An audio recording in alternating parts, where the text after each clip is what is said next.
Welcome. I'm Colleen Tauke, and I'm the sewing specialist at Fons & Porter.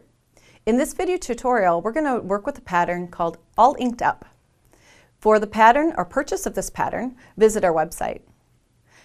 We are going to begin with 10-inch squares of an assorted, wonderful bunch of bright fabrics, and we're using a white tone-on-tone fabric as the graphic line that brings it all together.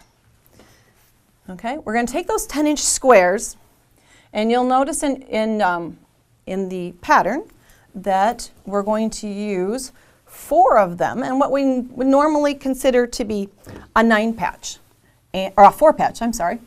And we would simply create blocks that look like this.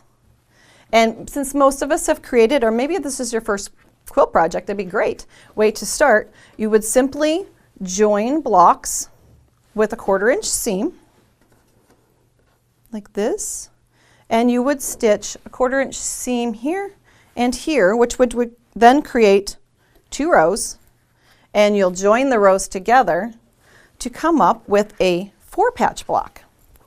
Now, the 4-patch is a really easy block to create, something like this. And you'll notice these are really big blocks, which means your quilt will be finished in no time. Okay, so we're going to take this 4-patch block then, and we're going to cut it apart. You've seen all those great graphic lines that go through the blocks, and we simply come in and measure down 5 inches from the top of your block all the way across. We're going to make a cut. I'm going to slide my mat so that I'm cutting in a safe direction, and we're going to line up the 5-inch line on our ruler with the top of the block, and then with one simple motion we should be able to slice all the way across like that. Simple. Make a nice simple cut. We're going to split that apart, and then we're going to add first of our bars of white here, and simply lay one piece on top of the other, 1/4-inch seam here. When you take it to the ironing board, which between each of the stitching lines you should take it to the ironing board, press the seam and open it, and press the seam allowances toward the white. There won't be any resistance because there isn't a seam here, but the seam in the back the fabric will want to go towards the white. And you'll do the same thing again along the top. Add that small top piece, and you'll have a block now that looks like this. And you can see on the back, the seam allowances are pressed towards the center. Now, since this is just a short expanse, you'll want to make sure that your seam allowances here match up and jump across, because you want the color to look like it's just been spliced and not shifted. So make sure that your pieces are cut accurately, they fit end to end, and then that this lines up. It's a great way to practice that accurate 1/4-inch seam allowance.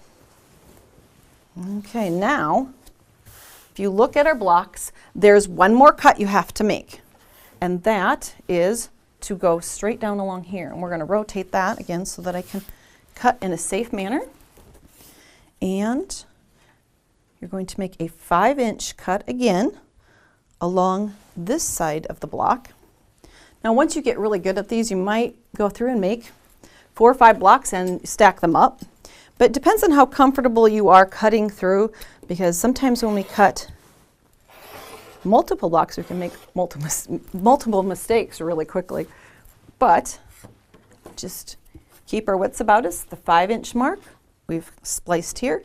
We're going to insert the next white strip, and it's just a little bit longer, so keep track of your cutting, because of the 2 white strips are just a little bit different in length. You might want to use a Post-it note or some kind of a marking so that you can remember which ones are which, get in the right place. Again, you're going to add these here and here. Now this time when you add, you're going to put your 1/4-inch seam here, and again, we pressed towards the white the first time. We're going to do the same thing again. So you're going to press your seam allowance to the center, and then you're going to do the same thing on the far side. I'm going to stitch this one just because I want to show you how to make sure that the seams match up. becomes more evident if you can see it. So we're going to sew a 1/4 inch seam. If you are not sure if your 1/4 inch seam is really accurate, one tip you can do is to take an index card, a simple recipe card. The lines on a recipe card are exactly 1/4 inch apart, and put that under the presser foot. Drop the needle into one of the lines, and then make sure that what you're using as your 1/4 inch spot that you let your eyes rest on when you're stitching is an accurate 1/4 inch.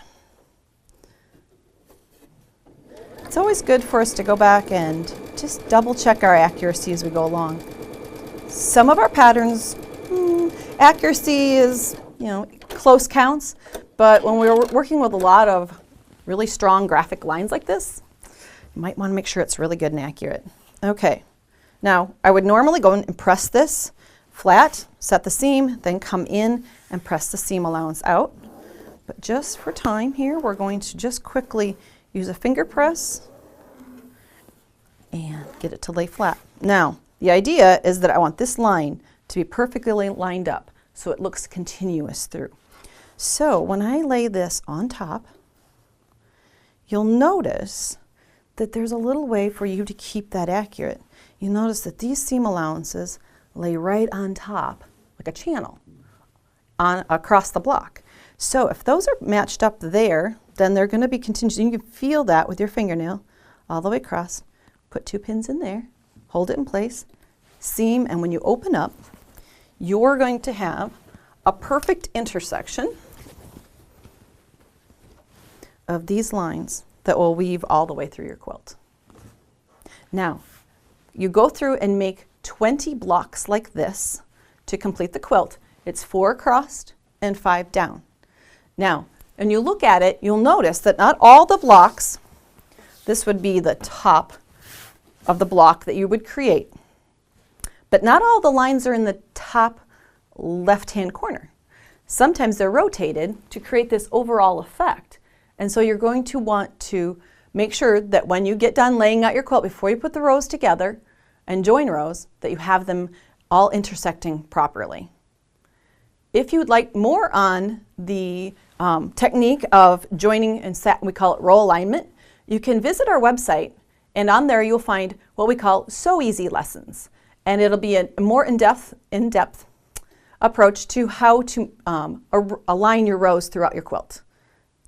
Thanks for joining us. For more of our video tutorials, visit our website.